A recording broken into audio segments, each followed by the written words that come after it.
Gesha, tuzungumzie kwa ufupi tathmini ya mchezo, namna ambavyo umekuwa kabla tujaanza kuyagusa matukio nyeti ambayo yamekonga pia nyoyo za mashabiki. Mchezo kwa kifupi ulikuwa ni mzuri kwa upande mmoja. Ulikuwa ni mzuri kwa upande wa Simba Sports Club kwa sababu waliutawala kwenye maeneo yote ya uwanja. Lakini pili ni mchezo ambao umetoa idadi ya magoli mengi. Mechi ya pili mfululizo Simba wanapata magoli 3 dhidi ya Dodoma Jiji, dhidi ya Fountain Gate magoli 6. Pengine mimi nafikiri mechi ya leo haikupaswa kuishia kwenye magoli 3. Ilipaswa kuishia kwenye magoli 6, 7 mpaka 5. Simula vizuri. Nini kimekwamisha Simba? Ufanisi. Nafikiri Simba kama ungekuwa na ufanisi zaidi, hasa wale wachezaji wao wa kwenye eneo la ushambuliaji, Suleiman Mwalimu, Libase Geye, Anset Oura, hata baadaye walipoingia kina Elim Panzu Kibisawala, ushaona. Yaani wangeamua kuwa clinical, wangeamua kuwa na ufanisi kwenye eneo la ushambuliaji, pengine leo tungekuwa tunazungumza kwamba Simba wanaondoka na ushindi wa magoli 5, magoli 6, kwa sababu leo Fountain Gate wamecheza vibaya. Fountain Gate hawakucheza vizuri kiukweli. Walichagua game plan ya kuzuia zaidi na kushambulia kwa kutumia counter attack, lakini wakawa wanashambulia zaidi pia kupitia transitions. Bado pia ilikuwa ni ngumu kuona hicho ambacho walichokiplan, kwa sababu kwa kifupi sikuona hiyo game plan nzuri ambayo kiukweli Fountain Gate waliiandaa kwa ajili ya kukabiliana na Simba. Ilikuwa ni mechi rahisi ambayo Simba kiukweli leo hii kwa namna ambavyo walivyokuwa na ubora, hasa wachezaji wao, mchezaji mmoja mmoja, timu sasa hivi ilivyoanza kuimarika. Ukiangalia Simba sasa hivi imeanza kuimarika, wanacheza kwa speed, wanacheza kwa swags, wanashambulia vizuri sana kwenye eneo lile la mpinzani. Umeona kinachokisikana tu ni ufanisi kwenye kutia magoli kwenye kamba, lakini vitu vyote kabisa unaviona vimekaa mahala pake. Leo ukiangalia namna ambavyo Simba walivyotengeneza setup kwenye eneo la kiungo, chini alikuwa Nio Maema, lakini pembeni yake yupo Alassane Kante, lakini kama haitoshi juu yake yuko Mwamba Lusaka Chama kwa ajili ya kuhakikisha kwamba wanakitawala kile kiungo cha timu pinzani. Na kweli walikitawala, walikuwa wanapata muda, nafasi na kufanya mambo kirahisi kabisa kuweza kuifungua safu ya ulinzi ya Fountain Gate, ambayo licha ya kwamba walikuwa wengi lakini walikuwa wanaacha nafasi ambazo Simba Sports Club kirahisi walikuwa wanatengeneza nafasi. Kilichokuwa kinakosekana zaidi ni ufanisi. Baadaye wanakuja kupata goli, hata aina goli ambalo walopata Simba Sports Club, unaona Chama anapiga, kwanza Chama alipunguza mpaka anapiga tena bila kufanywa block yoyote. Kwa end of the day ilikuwa ni easy sana kwa Simba leo hii kushinda ule mchezo. Fountain Gate hawakuonyesha ushindani wowote. Huo ndio uhalisia. Unadhani hili tatizo ama tutumie kauli gani? Ni tatizo ama ni kitu gani? Wewe utatafuta namna ya kuizungumza, kwa maana ya kwamba Simba wanakuwa wanatengeneza nafasi nyingi sana, lakini kwenye eneo la mwisho kunakuwa na utulivu mdogo sana, hususan matokeo haya yanatokea kwenye kipindi cha kwanza. Then baadaye jinsi ambavyo muda unazidi kwenda ndio unaona watakuja kujaribu kupata angalau magoli kadha wa kadha, kama ambavyo pia umezungumza, huenda kama wangekuwa clinical enough wangepata hata magoli kuanzia 8. Unadhani hili tatizo linatokana na kitu gani? Ni uchoyo ule binafsi ama kuna namna fulani hivyo wanakuwa na papara na pupa ya kuhitaji matokeo kwa haraka? Papara na pupa, nafikiri. Papara na pupa, umepiga vizuri. Papara na pupa, yaani unapofika kwenye lile box la timu pinzani wanatoka vizuri, build up wanafanya vizuri sana. Zile triangle wanazozitengeneza, wanacheza triangle vizuri sana. The way ambavyo wanavyokata mstari wa timu pinzani, wanakata vizuri mno. Lakini wanapofika kwenye final third sasa, yani kwa kila mchezaji kwenye eneo lile la ushambuliaji la Simba, unaona ana papara peke yake. Mwamba Lusaka Chama peke yake always anakuwa hivyo, always yuko hivyo. 100% ya akili yake huwa inafanya kazi na ana utulivu wa hali ya juu peke yake. Ila ukimwangalia Libase Geye, ukimwangalia Anset Oura, ukimwangalia Suleiman Mwalimu, wote wale wanaocheza kwenye eneo lile la ushambuliaji papara. Lakini kama wangekuwa wanaacha papara, akili imetulia zaidi, na kuhakikishia Simba wangeondoka na magoli mengi zaidi. Fikiria mechi kama ya leo ni mechi ambayo unategemea mshambuliaji kama Suleiman Mwalimu anaweza akatengeneza goals nyingi. Sio vizuri. Lakini fikiria Suleiman Mwalimu anaondoka bila kufunga goli lolote wakati Simba wamefunga magoli 3. Yes. nimekuwa nikisisitiza ya kwamba viungo washambuliaji wa Simba wanapaswa kuhusika kwenye magoli. Na alichokifanya Libase Gay leo hii ndio kinapaswa kuwa muendelezo. Alichokifanya Anseti Oura kwenye mechi iliyopita dhidi ya Dodoma Jiji kinapaswa kuwa muendelezo. Yaani hawa viungo washambuliaji wanapaswa kuhusika kwenye eneo lile la ushambuliaji, kwenye kufunga magoli. Wanapaswa kuhusika kwenye utulivu wa timu kwenye eneo la ushambuliaji. Wanapaswa kuacha papara. Wanapaswa kumsaidia Suleiman Mwalimu ili kuweza kufunga hayo magoli. Yaani kuna muda akose yeye, watu wamlaumu yeye kwa sababu amekosa magoli, lakini sio wao kutokumtengenezea nafasi ama kuwa wachoyo na kutaka kufunga wao tu ili mradi. Hapana, mnapata nafasi ya kufunga fungeni, lakini kwenye sehemu ya kutengeneza mtengenezeeni. Sio vizuri. Lakini pia Suleiman Mwalimu hataki tengenezewa. Suleiman Mwalimu still bado amekuwa na papara. Kitu ambacho kwangu mimi nafikiri anapaswa hicho kitu akiondoe. Aache kufikiria kuhusiana na kuongelewa Suleiman Mwalimu. Aache kufikiria kuhusiana na chochote. Azibe masikio. Afanye kama bwana hakuna chochote kinachoendelea. Aweke tu kambani kama mechi iliyopita ya Nandia Dodoma Jiji. Piga chuma 2. Ile ni statement ambayo itafanya watu wengi kukaa kimya na kukuzungumzia wewe in any negative. Subira vizuri. Yaani hawawezi kuzungumzia kwa chochote kibaya. Chochote kile hawawezi kuzungumzia sababu tayari kuna sehemu ambapo unafanya kazi yako kwa ufanisi mkubwa sana. Kwa hiyo mimi nafikiri wanapaswa kuacha hiyo papara, wanapaswa kuacha hiyo pupa kwenye eneo la ushambuliaji Simba Sports Club kwa ajili ya kutengeneza magoli mengi zaidi. Leo wanafunga magoli 3, wamefikisha magoli 29 kwenye mechi 18. Ina maana kama wakiendelea na mwendelezo huu wa kufunga magoli mengi zaidi, itawatengenezea nafasi nzuri ya kuweza kutengeneza gap la magoli kati yao wao na Young Africans ambao ndio wanaongoza ligi. Bado tuna changamoto ya waamuzi. Aswa wa pembeni. Waamuzi wa pembeni wana changamoto sana. Line 1 ambaye leo alishika kibendera alikuwa na makosa mengi sana. Kuna baadhi ya offside aliwanyonga Fountain Gate, kuna baadhi ya offsides aliwanyonga Simba Sports Club. Simula vizuri.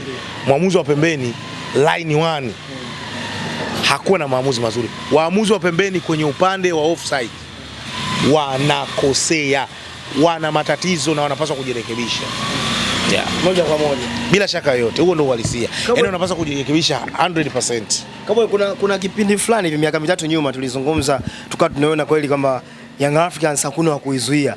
Itoshe kusema kwamba hivi sasa pia Simba wamefikia hiyo hatua kwamba wamejipata moja kwa moja, au kuna namna ambavyo unacheza unasema bado kuna kitu fulani inabidi Simba wakiongeze ili wawe bora zaidi kusema kwamba wanakuja sasa kulitawala soka kama ambavyo walifanya kwenye miaka kadhaa nyuma iliyopita.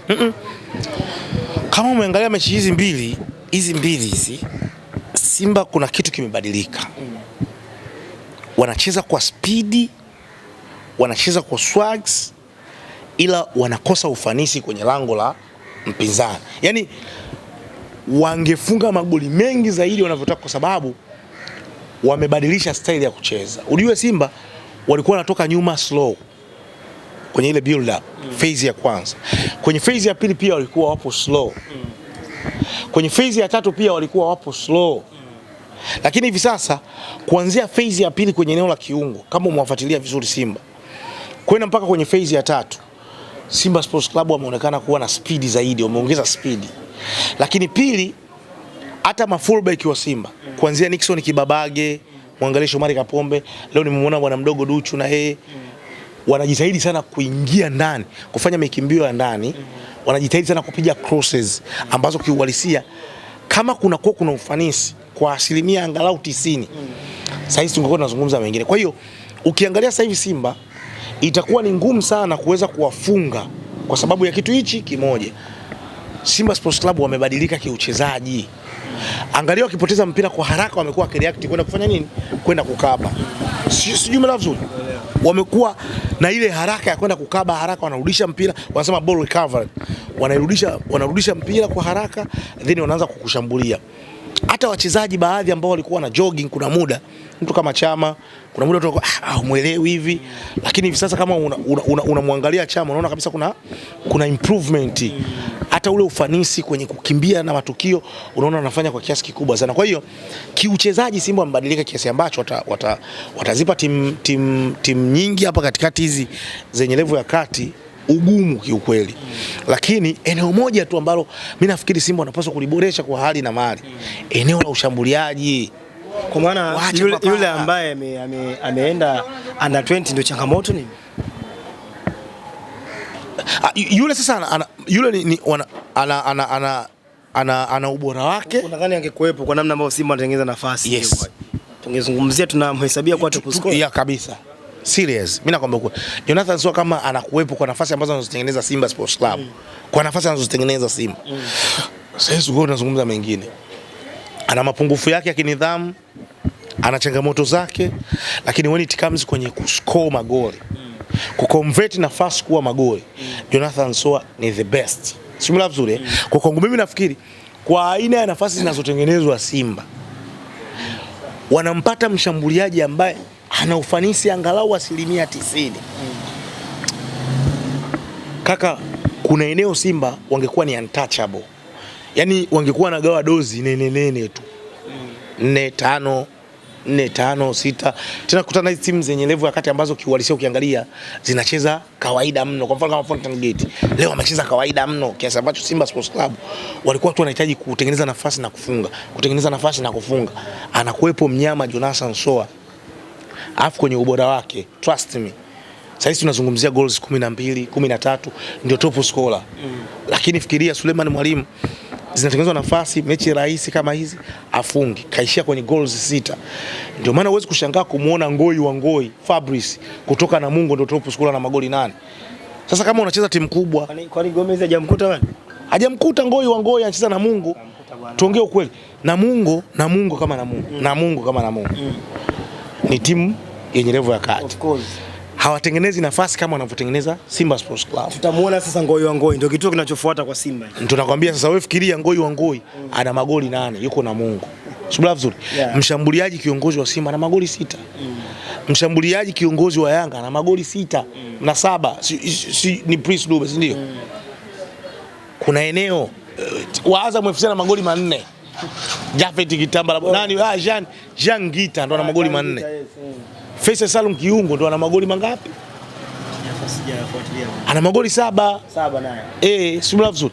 Kuna eneo kwenye eneo la ushambuliaji ligi kuu Tanzania bara linakosa makali. Yaani lazima tuongee ukweli. Na ndio maana unakuta Fabrice Ngoi wa Ngoi kutoka Namungo ndo anaongoza kwenye magoli. Lakini mimi nakuhakikisha kama Simba wanakuwa na mshambuliaji yule Chita hatari anaingata. Sasa hizi tunazungumza mengine na magoli 12. Kabla tuichape namna hii, namna ambavyo anacheza Libase Gay, mchezaji ambaye ni winga ambaye ni wa kutumainiwa kweli kweli. Ni nafasi ambayo inavyosemekana Ramadhan Chobwe Boy huenda Simba akajiunga pale. Ukitazama namna ambavyo anacheza, ni kweli Chobwe anaweza kuichukua nafasi ya Libase Gay kama ikifanikiwa kweli kuichukua nafasi yake?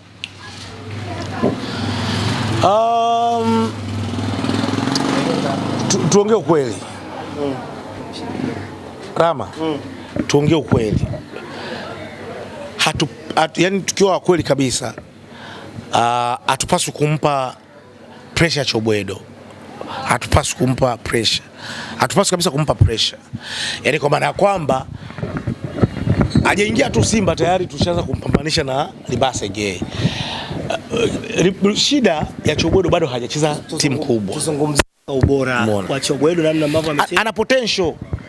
Ila hajacheza timu. Fikiri unajua Libase Gay kacheza mpaka timu ya taifa ya Senegal. Utofauti ndio unakuja hapo. Tuzungumzie current performance ya sasa. Tuache historia zao. Current performance Chobwedo yuko juu kushinda Libase. Hapana, sasa ukija kwenye numbers bado nandi. Achana na namba. Nazungumzia ubora kwa unavyomtizama. Unasemaga wachambuzi kwamba ubora wa mchezaji ni first touch na namna ambavyo anakupa game time. Sasa kwenye mchezo wa mpira wa miguu huwezi kuhesabiwa wewe first touch, huwezi kuhesabiwa Libase na Chobwedo, huwezi kuhesabiwa maamuzi, unahesabiwa numbers, kitu ambacho Libase Gay ana magoli 3 leo kafunga goli la 3, ana assist 1, ila Chobwedo ana assist 1 na goli 1. Msimu mzima au si bado msimu hujaisha. Sasa ukisema umlinganishe Chobwedo na Libase Gay utakuwa unamkosea heshima Libase Gay. Sasa anajaribu kukuambia ukweli ili nimekujibu. Wewe unataka nikujibu unavyotaka wewe, kitu ambacho hakipo. No, Kabwe. Tunahitaji kuzungumzia current performance ya Libase Gay. Current performance Libase Gay ni bora kuliko Chobwedo na ndio maana na magoli 3 na assist 1. Kama Simba wanataka kumsajili ni kama vile wanafanya kazi bure kwa sababu haitajiki sasa. Libase Gay ni mgeni. Analipiwa vibali milioni 8. Umeelewa vizuri? Lakini Ramadhan Salum Chobwedo ni mzawa. Unampata hapa maisha yake ni hapa. Hana gharama, hana nini. Unamnunua Ramadhan Salum Chobwedo kama potential. Anaweza akaja akafanikiwa, anaweza akaja akafanya nini? Akafeli. That is football. Lakini unamnunua kama potential. Huo ndio uhalisia kaka. Sibula vizuri. Unamnunua kama potential. Kwa kwangu mimi nafikiri kumlinganisha Ramadhan Salum Chobwedo na Libase Gay ni kumkosea heshima Ramadhan Salum Chobwedo. Ni kumkosea heshima Libase, mpaka nasema ni kumkosea heshima na ndis Ramadhan Salum Chobwedo. Ni kumkosea heshima Libase Gay. Libase Gay kwa uzoefu aliokuwa nao, ubora ambao ameshauonyesha tangia akiwa huko. Kwangu mimi nafikiri inatosha kabisa kumpa nafasi Libase Gay mbele ya Ramadhan Salum Chobwedo. Tuzungumzie goli la leo ambalo amelifunga Libase Gay mwenyewe, ufundi ambao umeonekana kwenye hilo goli. Libase Gay kinachomhukumu pengine ni maamuzi yake. Kuna muda maamuzi yake yamekuwa sio sahihi, alafu kuna muda anapoteza mpira kirahisi, lakini when it comes kwenye kipaji cha kucheza mpira, Libase Gay ana kipaji cha kucheza mpira. Subira vizuri. Kama angekuwa anafanya maamuzi yote kama jinsi ambavyo alivyokuwa amefanya hii leo, yani siku zote angekuwa anafanya haya maamuzi ambayo alofanya hii leo, angekuwa anafanya maamuzi sahihi na aina ya goli alilofunga hii leo, mimi nafikiri angekuwa anazungumzwa zaidi positive kuliko negative kama jinsi ambavyo watu wengine wamekuwa wakimzungumzia. Shida kubwa kwake ni maamuzi mara nyingi Libase Gay yamekuwa kimfelisha, lakini leo amefunga goli zuri sana. Namna ambavyo alivyochukua mpira, alivyowachambua wale mabeki, alivyotafuta engo ya kufunga. Unaona kabisa ili jamaa lina kipaji, lina uwezo. Linachokikosa sometimes tu ni maamuzi, na nafikiri kuna muda ni ukomavu. Na nafikiri na ndio sababu unaona, fikiria kwa sehemu ambapo alipopitia Libase Gay, Senegal, kacheza mpaka timu ya taifa. Umeona kwenye mashindano ya CHAN. Alafu leo huyu unasikia anakuja kucheza labda huko Afrika, kwa connection ambayo alikuwa nayo wa Senegal. Lazima ujiulize maswali mengi magumu. Hata mimi niliposikia Libase Gay anakuja Tanzania, ndio maana nikasema Simba kuna wampata mchezaji. Simba vizuri. Kwa sababu wa Senegal kuja kucheza huko Afrika Mashariki sio rahisi, kwa sababu connection yao ni kubwa nje. Lakini kitendo cha kuja huku ina maana kuna kitu alikimisi. Ndicho ambacho sasa ninachokiona hivi sasa. Decision making yake kuna muda anafanya vizuri, kuna muda anafanya vibaya. Lakini when it comes kwenye talent, kipaji cha mpira wa miguu, Libase Gay ana kipaji kikubwa sana. Na pengine angetulia wala angekuwa sio mchezaji wa kuja kucheza huko Tanzania. Tumalize na hila hapa. Matumaini ya ubingwa yalikuwa yamefifia kwa baadhi ya mashabiki wa Simba baada ya timu yao kutoa sare mfululizo dhidi ya Azam, dhidi ya TRA. Kwa namna Simba inavyocheza, matumaini ni muda sasa wana Simba kurejesha, kuona kuna namna ambavyo wanaweza kupigania na ubingwa wa msimu huu, bado wakaupambania kurejesha baada ya misimu 4 mfululizo. Yes. Salome, Simba wanazidiwa na Africans alama 5. Alama 5 sio nyingi kabisa, kwa sababu Young Africans anacheza na Azam, Young Africans anacheza na Simba wenyewe. Kuna baadhi ya mechi Young Africans za ugenini anaweza akaenda akapata sare ama akapoteza. Kuna baadhi ya mechi hata za nyumbani pale anaweza akapoteza au akapata sare. Sibula vizuri. Kuna mechi ngumu bado zinakuja huko mbele. Kwa kumpa moja kwa moja ubingwa Young Africans ni kukosea mpira heshima. Sibula vizuri. Lakini kuwatoa Simba Sports Club kwenye ubingwa pia ni kukosea mpira heshima. Ila Simba wanawapa watu wasiwasi, kwa sababu hata na wenyewe wameshindwa kuwa na consistency. Yani Yanga wakati wanapitia kipindi kigumu wanapata matokeo mabaya, wao ndio walipaswa ku take over. Lakini kuna muda Yanga wakiwa wanapitia matokeo mabaya na Simba naye anapitia matokeo mabaya, anadondosha alama. Kwa hiyo inamuondolea sifa ya kuwa bingwa. Subira vizuri. Kwa sababu wapinzani wako wakiwa wanapitia matokeo mabaya, wewe ndio unapaswa ku take over. Mfano mzuri ni Manchester City. Manchester City baada ya Arsenal kuwa na haribu, wao unaona wana take over, wanakuja kuwapa pressure kubwa sana Arsenal kwenye eneo la ubingwa. Subira vizuri. Unaona namna ambavyo pressure imekuwa kubwa sana. Ndicho ambacho walipaswa kukifanya Simba. Kwa mfano kama hii leo wanashinda, inabidi mechi inayokuja pia wafanye nini? Washinde. Ikitokea tena mechi inayokuja labda dhidi ya Young Africans pia washinde. Kwangu mimi nafikiri inaweza ikawa bora zaidi. Asante Kabu. Asante sana.